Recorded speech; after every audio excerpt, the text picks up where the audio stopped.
Dear students, अब हम यहाँ कल जो आर्टिकल करे थे एंगल ऑफ फ्रिक्शन और एंगल ऑफ रिपोज, उससे रिलेटेड न्यूमेरिकल्स करेंगे जो आपके आर्टिकल सिलेबस में है। सबसे पहले देखिए ये numerical, what is the angle of friction between two surfaces in contact. आपने एंगल ऑफ फ्रिक्शन निकालना है theta if coefficient of friction is 1/√3। तो आपको पता है कोफिशिएंट ऑफ फ्रिक्शन या कोफिशिएंट ऑफ लिमिटिंग फ्रिक्शन भी कह देते हैं, वो क्या होता है म्यू इक्वल टू 1/√3। क्लियर। अब आपको पता है टेन थीटा या mu equal to ten theta होता है, तो म्यू की वैल्यू क्या है 1/√3। और आप सबको पता है 1/√3 को हम 10-30 डिग्री भी लिख सकते हैं। अब 10 से 10 क्या हो गया कैंसिल, तो एंगल ऑफ फ्रिक्शन क्या हो गया 30 डिग्री। इसके बाद जो नेक्स्ट न्यूमेरिकल्स दिया हुआ है यहाँ पर, what is the angle between frictional force and instantaneous velocity of the body moving over A rough surface. आपको पता है बॉडी जिस डायरेक्शन में वेलोसिटी यानी मूव करती है, फ्रिक्शनल फोर्स हमेशा उसके कहाँ लगता है, अपोजिट लगता है।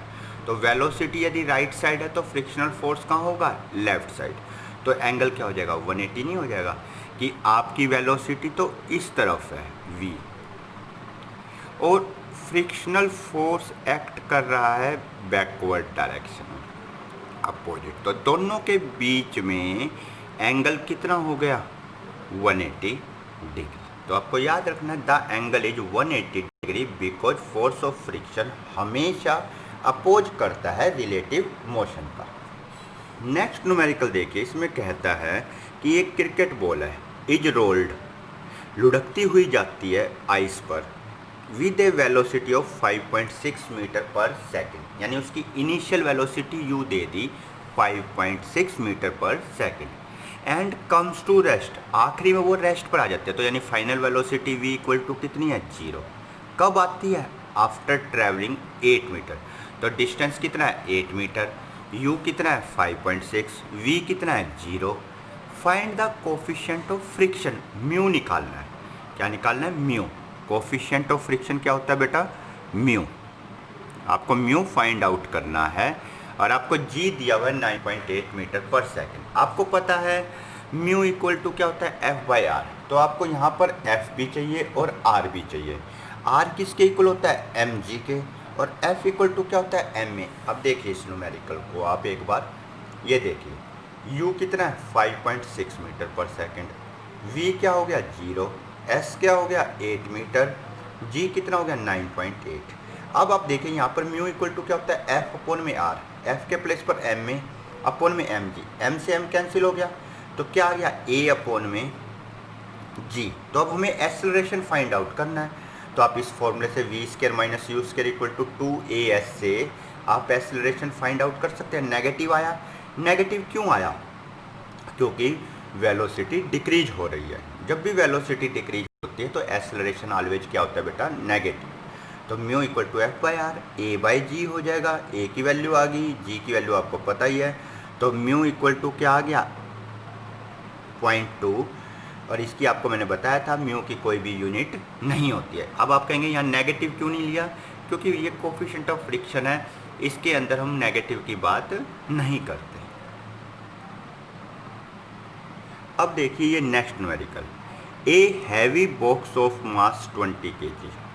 कोई बॉडी है, बॉक्स है जिसका मास कितना है 20 kg, is placed on A horizontal surface if coefficient of kinetic friction between box and horizontal surface is 0.25। यानी आपको बेटा मास भी दिया हुआ है और म्यू भी दिया हुआ है 0.25। ये कहता है calculate the force of kinetic friction, F और उसके सफिक्स में K लगा दीजिए, वो निकालना है। आल्सो कैलकुलेट एक्सेलरेशन भी निकालना है, produce under A force of 98 Newton applied horizontally. यानी अप्लाइड फोर्स आपका क्या है 98 न्यूटन, और आपको बता रखा है अप्लाइड फोर्स को हम P से शो करते हैं, तो P इक्वल टू क्या हो गया 98 न्यूटन हो गया। अब आपको F भी निकालना है, A भी। तो आप सबको पता है F इक्वल टू क्या होता है म्यू r, और R इक्वल टू क्या होता है mg। तो आप यहाँ से पुट कर दीजिए, क्लियर है।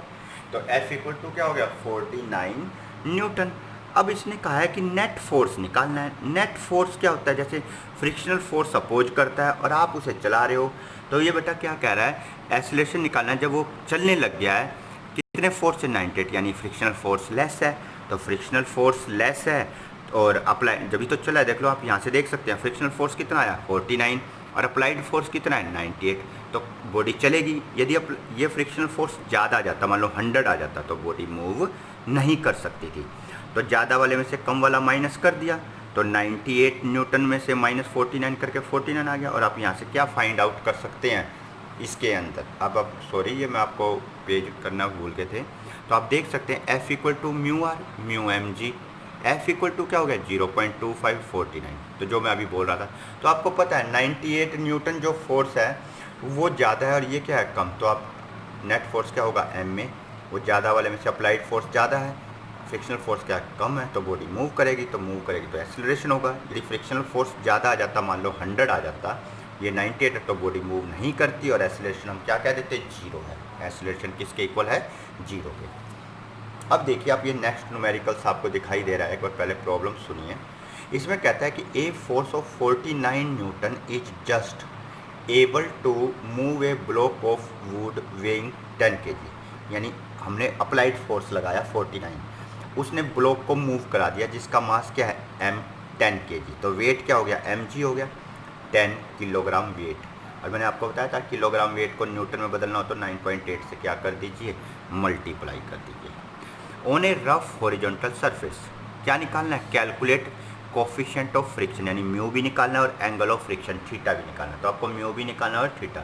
आपको पता है म्यू इक्वल टू क्या होता है F/R, और F क्या है फ्रिक्शनल फोर्स, और वो फ्रिक्शनल फोर्स अप्रोक्सीमेटली किसके इक्वल होता है, अप्लाइड फोर्स के बराबर भी रख सकते हैं, तो P/W हो गया, दोनों की वैल्यू रख दीजिए, म्यू आ गया।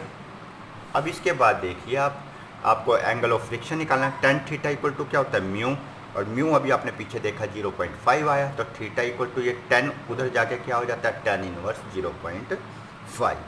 अभी इस तरीके से आगे सारे न्यूमेरिकल ऐसे ही हैं, जैसे आप ये वाला न्यूमेरिकल भी देखेंगे, करके भी देख सकते हैं। Find the distance travelled by a body before coming to rest, हमने वो डिस्टेंस निकालना है जब तक बॉडी क्या ना आ जाए रेस्ट पर, ठीक है, जब तक वो चल रही है, जब तक रुकी नहीं है, चलने से लेकर रुकने के दौरान के बीच में उसने कितना डिस्टेंस ट्रैवल करा है वो निकालना है। If it is moving with the speed of 10 metre, यानी u क्या हो गया 10 मीटर, रेस्ट पर आ गई तो v क्या हो गया 0, s हमने निकालना है, और कोफिशिएंट ऑफ फ्रिक्शन दे रखा है ग्राउंड और बॉडी के बीच में 0.4, तो आपको s निकालना है। s निकालने के लिए आपको ये वाला फॉर्मूला चाहिए होगा, जो ये वाला आपको दिखाई दे रहा है, v² minus u square equal to 2as, और s इक्वल टू क्या होता है v² minus u square upon में 2a। अब आपको v भी दिया हुआ है, u भी दिया हुआ है, लेकिन a नहीं दिया हुआ, तो a फाइंड आउट करेंगे। a फाइंड आउट करने के लिए आपको दिखाई दे रहा है म्यू क्या होता है F/R, r ma/mg, a/g आ जाएगा, m से m कैंसिल होकर, तो आप सबको दिखाई दे रहा है यहाँ पर कैंसिल होने के बाद म्यू इक्वल टू क्या आ गया a/g, और a इक्वल टू क्या हो गया म्यू जी, तो आपके पास a फाइंड आउट कर लिया। अब a की वैल्यू यहाँ पर हमने ऊपर तो माइनस नहीं लिया, लेकिन यहाँ क्या आ गई माइनस। माइनस क्यों लिया, क्योंकि आपको पता है वेलोसिटी डिक्रीज हो रही है, इसलिए क्या आएगा रिटार्डेशन होगा। और आप इसको सोल्व कर लीजिए, s इक्वल टू क्या आ जाएगा 12.75 मीटर। पेज नंबर 13 पर जो दिए हुए हैं ये एंगुलर एक्सेलरेशन है, रिलेशन बिटवीन लीनियर एक्सेलरेशन और एंगुलर एक्सेलरेशन, सेंट्रीपिटल एक्सेलरेशन जो आपको दिखाई दे रहा है यहाँ पे देखिए, इसका ये फॉर्मूला है a equal to ω² r equal to v²/r। ये ऑलरेडी आप क्या कहते हैं सेकंड यूनिट के प्रोजेक्टाइल वाले चैप्टर के अंदर आप ड्राइव कर चुके हैं, तो ये पेज नंबर 13 वहीं से करना है।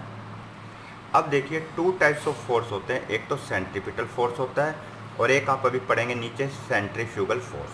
सबसे पहले हम सेंट्रीपिटल फोर्स की बात करेंगे। आपने पढ़ा था सेंट्रीपिटल एक्सेलरेशन, जब भी कोई बॉडी मूव करती है तो सेंटर के अलोंग जो एक्सेलरेशन लगता है उसको क्या बोलते हैं सेंट्रीपिटल एक्सेलरेशन।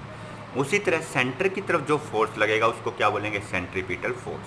तो क्या कहेंगे, it is the force which is required to move a body uniformly in a circle. वो फोर्स जब भी कोई बॉडी सर्कल में मूव करती है, आपने देखा होगा जैसे हम कोई व्हीकल चलाते हैं बेटा, हम सीधे रोड पे जा रहे हैं तो पूरा का पूरा जो टायर होता है वो रोड पर टिका होता है, लेकिन कहीं भी टर्न आता है, कर्व्ड पाथ आता है, तो आप एकदम टर्न करते हैं तो आपको ऐसा नहीं लगता कि जो आउटर पार्ट है जो टायर का वो हवा में उठ जाता है थोड़ा सा, और इनर पार्ट क्या हो जाता है, ग्राउंड पे दबाव डालता है। जब भी सेंटर की तरफ, वो इस वजह से होता है क्योंकि उस बॉडी को सेंटर की तरफ एक फोर्स खींचता है जिसको क्या बोलते हैं, सेंट्रीपिटल फोर्स। आपने देखा होगा एकदम टर्न आ जाए इस तरीके से, ऐसे गोलाई में ऐसा टर्न आ जाता है इस तरीके से, तो आपके व्हीकल का जो अंदर वाली साइड वाला टायर का पोर्शन होता है वो तो दब जाता है, और आउटर पार्ट क्या हो जाता है आपका, जैसे जब आप टर्न करते हैं इस तरीके से तो आपका इनर पार्ट टायर का क्या हो जाता है, दब जाता है, और उधर वाला जो पार्ट होता है हवा में आ जाता है।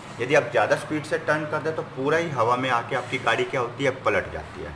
तो आपको याद रखना है सेंट्रीपिटल फोर्स क्या है, वो फोर्स जो चाहिए होता है किसी भी बॉडी को सर्कल में मूव कराने के लिए। और ये किसके अलोंग लगता है, जैसे आपको मैं ये सर्कल बनाता हूँ, ये सेंटर है, ये आपका सेंट्रीपिटल फोर्स है, और ये किसके अलोंग लगता है, रेडियस के अलोंग। ये किसके अलोंग लगता है, रेडियस के अलोंग लगता है। किसके अलोंग लगेगा, रेडियस के अलोंग लगेगा। तो आल्सो एफ इक्वल टू क्या हो गया, एम में, तो ये लिखा हुआ है, देखिए ऊपर आपको दिखाई भी दे रहा होगा, this acts along the radius and towards the centre of circle. और ये centripetal F equal to M में, centripetal force mass centripetal acceleration, तो यहाँ पे सेंट्रीपिटल एक्सीलरेशन के फॉर्मूले रख दीजिए जो आपने कर रखे हैं, वी स्क्वायर बाय आर और आर ओमेगा स्क्वायर। अब जैसे आपको पता है every action there is equal and opposite force reaction होती है, तो सेंटर की तरफ जो सेंट्रीपिटल फोर्स लगता है उसी का अपोज करने के लिए एक और फोर्स एक्ट करता है, उसको क्या बोलते हैं, सेंट्रीफ्यूगल फोर्स। ये क्या होता है, सेंट्रीफ्यूगल फोर्स। सेंट्रीपिटल फोर्स के अपोजिट लगता है, जो दोबारा उस बॉडी को जो हवा में आ गई है उसको ग्राउंड पे टिकाने का काम करता है। ये हमेशा रेडियस के अलोंग लगता है, लेकिन इसकी डायरेक्शन सेंटर से अवे होती है। सेंट्रीपिटल फोर्स की डायरेक्शन क्या होती है, towards the centre of the circle. Centrifugal force centripetal force का अपोज करता है, और इसकी डायरेक्शन रेडियस के अलोंग होते हुए आउटवर्ड होती है। देखो, it is that force which arises when a body is moving actually along a circular path and tends to bring the body in its natural straight line path. It can be treated as the reaction force of centripetal force. ये मतलब centripetal force तो action था, ये reaction का काम करेगी किसके लिए, सेंट्रीपिटल फोर्स के लिए ही। दोनों का magnitude, the magnitude of centrifugal force is same as that of centripetal force. याद रखना दोनों का फॉर्मूला सेम ही होता है, लेकिन सेंट्रीपिटल फोर्स सेंटर की तरफ होता है, सेंट्रीफ्यूगल फोर्स उसको रिएक्शन प्रोड्यूस करता है, और इसकी डायरेक्शन क्या होती है, सेंटर से अवे होती है। डियर स्टूडेंट्स, अब हम डिस्कशन कर रहे हैं, ये आर्टिकल मोस्ट इम्पोर्टेंट आर्टिकल है, ये भी आपका इस तरीके के 3 आर्टिकल्स हैं, 1 बाय 1 आएंगे, बाकी 2 हम नेक्स्ट वीडियो में करेंगे। इस वीडियो में सिर्फ यही आर्टिकल है, rounding a level curved road. Level curved road का मतलब क्या है, एक स्मूथ रोड है, हाईवे पे आप चल रहे हैं, एकदम कहीं भी कर्व्ड आ गया, टर्न आ गया सर्कल की तरह, इस तरीके से आप सीधा जा रहे थे एकदम, ये आगे टर्न। तो आप सबको पता है, मैंने अभी बताया था, तो जो बॉडी है उसके वो का झुकाव किसकी तरफ हो जाएगा, सेंटर की तरफ। किसकी तरफ हो जाएगा, सेंटर की तरफ, इस तरीके से। तो when A vehicle goes round A curved road, कभी भी जाता है तो उसको कुछ ना कुछ क्या चाहिए होता है, सेंट्रीपिटल फोर्स। वो सेंटर की तरफ उसको एक फोर्स खींचता है, सेंट्रीपिटल फोर्स, और उस फोर्स का हमेशा अपोज कौन करेगा, सेंट्रीफ्यूगल फोर्स भी कह सकते हैं, और उसको आप फ्रिक्शनल फोर्स भी कह सकते हैं। देखिए आप, while rounding the curve the wheel, जो अभी मैंने बोल रहा था, व्हाइल राउंडिंग द कर्व, जैसे वो राउंड करेगा, the wheels of the vehicles have a tendency to leave the curve path and regain the straight line path. जैसे वो जब पहले जैसे सीधे चल रहे थे तो पूरे टिके हुए थे, लेकिन जैसे वो कर्व पर होंगे तो वो हवा में आ जाएंगे, लीव द कर्व पाथ, बाहर वाला हिस्सा लीव कर जाएगा कर्व पाथ को, और वो दोबारा सीधे ही चलने की कोशिश करेंगे। कैसे करने की कोशिश करेंगे, सीधा। जैसे गाड़ी कर्व पाथ आता तो हम स्टीयरिंग से उसके टायर्स को क्या करते हैं, सीधा करते हैं, regain the straight line path. तो while rounding the curve road the wheel of the vehicle have a tendency to leave the curve path and regain the straight line path. तो force of friction between the wheel and the road के बीच में लगता है, जो अभी मैं बताता, सेंट्रीफ्यूगल भी कह सकते हैं। अपोज करता है इस टेंडेंसी का व्हील्स का, वो दोबारा उनको ग्राउंड पे लाने की कोशिश करता है। तो this force of friction acts towards the centre, उसकी तरफ भागता है और उस बॉडी को दोबारा टायर्स को कहाँ ले आता है, रोड पर ही ले आता है। क्योंकि जब भी कोई जिस तरफ गिर रहा होता है तो उसको पकड़ने के लिए उसी साइड हमें एक बार जाना पड़ता है और उसके अपोजिट हमने उसको क्या लगाना होता है, फोर्स। जैसे कोई व्यक्ति आगे की तरफ गिर रहा है और हम उसे बचाना चाहते हैं तो एक बार तो हमें फ्रिक्शन फोर्स की तरह खुद काम करना और उसकी तरफ जाएंगे और उसको अपने हाथ से क्या कर लेंगे, अपनी तरफ खींच लेंगे। तो कहते हैं कि ये जो फोर्स ऑफ फ्रिक्शन है ये एक बार तो सेंटर की तरफ लगता है सर्कुलर ट्रैक के, और ये क्या देने की कोशिश करता है, नेसेसरी सेंट्रीपिटल फोर्स। अब देखिए ये गाड़ी है, ये वैसे तो अभी 2 डायमेंशन है, 3 डायमेंशन होता तो गाड़ी ऐसे आती हुई दिखती, लेकिन ये 2 डायमेंशन में ऐसे ही दिखाया जाएगा, रिएक्शन ऊपर वेट इधर। सेंट्रीपिटल फोर्स इस बॉडी को जैसे इस तरफ सेंटर है अपने सेंटर की तरफ खींचने की कोशिश करेगी। अब सेंट्रीपिटल फोर्स ज़्यादा हो जाए और फ्रिक्शनल फोर्स कम हो जाए तो गाड़ी क्या हो जाएगी, पलट जाएगी। तो आपको याद रखना है ये जो आर्टिकल्स में weight mg of the car हमेशा downward, reaction upward, frictional force कह लो या सेंट्रीपिटल फोर्स का काम करेगा, वो किसकी तरफ लगेगा, सेंटर ऑफ टर्न की तरफ या सेंटर ऑफ सर्कल की तरफ। अब आपको पता है R इक्वल टू क्या होता है, mg। यदि सेंट्रीपिटल फोर्स ज़्यादा हो जाए फ्रिक्शनल फोर्स से तो बॉडी क्या होगी, पलट जाएगी। यदि फ्रिक्शनल फोर्स ज़्यादा है या इक्वल है तो बॉडी पलटेगी नहीं। आप सबको पता है यदि सेंटर की तरफ लगने वाला फोर्स ज़्यादा हो जाए, जैसे कई बार हम स्किड मार जाते हैं, पूरी स्पीड में लाते हैं और एकदम टर्न आ जाता है तो हमारी गाड़ी क्या होती है, पलट जाती है। तो फ्रिक्शनल फोर्स या तो इक्वल हो सेंट्रीपिटल फोर्स के या ज़्यादा हो तो बॉडी स्मूथली टर्न कर जाएगी। यदि फ्रिक्शनल फोर्स कम हो गया, सेंट्रीपिटल फोर्स ज़्यादा हो गया तो गाड़ी क्या हो जाएगी, पलट जाएगी। तो आपको ये कंडीशन याद रखनी है, सेंट्रीपिटल फोर्स फ्रिक्शनल फोर्स के इक्वल हो सकता है या लेस रहेगा हमेशा। अब आप देखिए आपने ये पढ़ा हुआ है F इक्वल टू क्या होता है, म्यू आर। S यहाँ है स्टैटिक फ्रिक्शन के लिए क्योंकि वो रोकने की कोशिश कर रहा है, F म्यू आर के प्लेस पर क्या आ गया, mg। अभी आपने पढ़ा था नीचे कि mv स्क्वायर अपॉन में r सेंट्रीपिटल फोर्स हमेशा फ्रिक्शनल फोर्स से क्या होना चाहिए, लेस। तो mv स्क्वायर अपॉन में r less than equal to क्या हो गया, म्यू s mg, और m से m क्या हो गया, कैंसिल। v इक्वल टू क्या आ जाएगा, v square less than equal to क्या हो गया, mu s r g। v इसके इक्वल हो गया, अंडर स्क्वायर उधर जाके अंडर रूट हो जाएगा। मैक्सिमम स्पीड कितनी होनी चाहिए, इतनी। यदि इतनी स्पीड है तो बॉडी स्मूथली मूव कर जाएगी। वेलोसिटी मास पे डिपेंड नहीं करती, मास जितना मर्जी हो, वो सिर्फ किस पे डिपेंड करती है, radius of circular path, coefficient of friction और एक्सेलरेशन ड्यू टू ग्रेविटी। याद रखना ठीक है। Velocity of A vehicle rounding A curved road कभी भी मास पर डिपेंड नहीं करती। अब ये देखिए नीचे एक न्यूमेरिकल दिया हुआ है, a bend in a level road has a radius r दे दिया, find the maximum speed v निकालना है, which a car turning this bend may have without skidding, बिना फिसले हुए, बिना पलटे हुए। If the coefficient of friction between tyre and road कितना दिया हुआ है, 0.8। तो r भी दे दिया बेटा, म्यू भी दे दिया। आपको ये बताया हुआ है, अभी करा था सॉल्व, ये फॉर्मूला होता है। वैल्यू पुट कर दीजिए, v इक्वल टू किसके आ गया, 28 मीटर पर सेकेंड।